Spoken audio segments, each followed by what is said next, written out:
اعوذ باللہ من الشیطان الرجیم بسم اللہ الرحمن الرحیم اللہم صلی علی محمد وعلی محمد۔ مومنین کرام، ایک چیز جو معاشرے میں دیکھی گئی ہے کہ بعض جیلی پیر جو ہوتے ہیں وہ مومنین کو کہتے ہیں کہ آپ ہمیں فلاں کلر کا بکرا لا دیں، فلاں کلر کی مرغی لا دیں، فلاں کلر کی چیز لے آئیں، فلاں کلر کی، اور اتنی اس کی جو ہے وہ جثہ ہو، اتنی اس کی وہ باڈی ہو، اتنا اس کا گوشت ہو، یا اتنا آپ گوشت کی مقدار لے کے آئیں، اتنا وہ چیزیں لے کے آئیں، ہمیں دے دیں یا پھر فلاں جگہ پہ چھوڑ دیں۔ اور جو وہ فلاں جگہ پہ چھڑواتے ہیں وہاں ان کا بندہ پہلے سے موجود ہوتا ہے، یا وہاں ان کے بندے موجود ہیں جو اٹھا کے وہ پیر صاحب تک پہنچا دیتے ہیں۔ یہاں میں اصلی سادات کی توہین نہیں کر رہا، اصلی سادات جن کی حرمت ہے، جن کی عزت ہے، جو دعا دیتے ہیں پوری ہو جاتی ہے، وہ مومنین سے طمع و لالچ نہیں رکھتے، وہ پیسے بھی نہیں لیتے، کچھ بھی نہیں لیتے۔ اگر کوئی اپنی مرضی سے ہدیہ دے وہ مانگتے کچھ نہیں ہے۔ اصلی سادات جن کی دعاؤں میں اثر ہے وہ مومنین سے اس طرح کے افعال انجام نہیں دلواتے۔ آپ اپنی طرف سے کسی پیر کے ہاں نہیں گے، آپ اپنی طرف سے کوئی صدقہ دینا چاہتے ہیں، ضروری نہیں ہے کالا بکرا، پیلی بھینس، فلاں مرغی، فلاں چیز، آپ کی جو استطاعت ہے وہی کریں۔ صدقہ صدقہ ہے، روایات اہل بیت علیہ السلام میں صدقے کی اہمیت ہے۔ یہ نہیں ہے کہ آپ اتنی لمٹ میں دو گے، فلاں پیر کو دو گے، فلاں کلر کو دو گے تب آپ کی جا کے مراد پوری ہوگی۔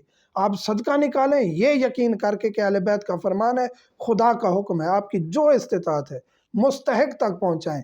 آپ کو جو بھی یہ جیلی پیر کہتے ہیں آپ ان کی بات نہ مانیں، ان کے دروازوں پر بھی نہیں جانا چاہیے۔ یہ عزتیں لوٹتے ہیں، یہ پیسہ لوٹتے ہیں، یہ برباد کر کے رکھ دیتے ہیں۔ یہ جو جیلی پیر ہیں، یہ جیلی تعویذ، جیلی چیزیں، غلط چیزیں، یہ انسان کی زندگی کو برباد کر دیتی ہے۔ ایک انسان کسی کی زندگی برباد کر رہا ہے، آٹومیٹیکلی اس کے بچوں کی، سب کی زندگی برباد ہوگی۔ جادو کرنے والے، غلط طریقے سے لوگوں کے نقصان پہنچانے والے اپنی زندگی بھی برباد کرتے ہیں، اور یہ خدا کا فیصلہ ہے۔ اور دنیا میں ہر کوئی دیکھتا ہے، جو دوسروں کی زندگی برباد کرتا ہے وہ خود بھی برباد ہوتا ہے۔ تو جو انسان صدقہ نکالتا ہے اچھی نیت سے اپنی مراد پانے کے لیے، وہ مستحق تک، غریب مومن تک پہنچائے۔ یہ کتوں کو، جانوروں کو، پرندوں کو اچھا گوشت اٹھا کے ڈالنا مناسب نہیں ہے۔ اشرف المخلوقات ہے انسان، ایک مزدور 600 روپے اس کی دیہاڑی، 800 روپے، وہ گوشت خرید ہی نہیں سکتا۔ ایک مومن کو آپ وہ گوشت کھلائیں گے، آپ کو دعا دے گا، کیونکہ اس کو گوشت نصیب ہی نہیں ہوتا سوائے قربانی کے ایام کے۔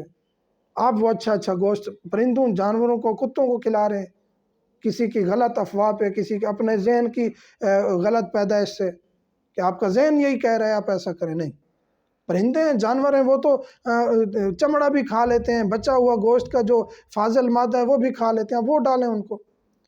باقی آپ استطاعت کے مطابق صدقہ نکالتے ہیں، جو چیز بھی نکالیں، فلاں کلر کی ہو، فلاں کلر کی ہو، فلاں مقدار میں ہو، ایسی باتیں نہیں۔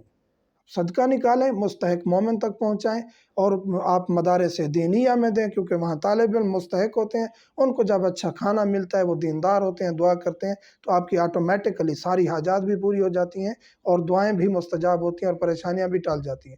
اور الحمدللہ یہ تجربے والی بات ہے۔ تو خدارہ اچھی سمت پہ چلیں، اور اپنے رزق کو بھی اچھے طریقے سے استعمال کریں، تاکہ رزق میں فراوانی ہو، تنگی نہ آ جائے۔ مومنین سے ملتمس دعا میں یاد رکھا کریں۔ والحمدللہ رب العالمین۔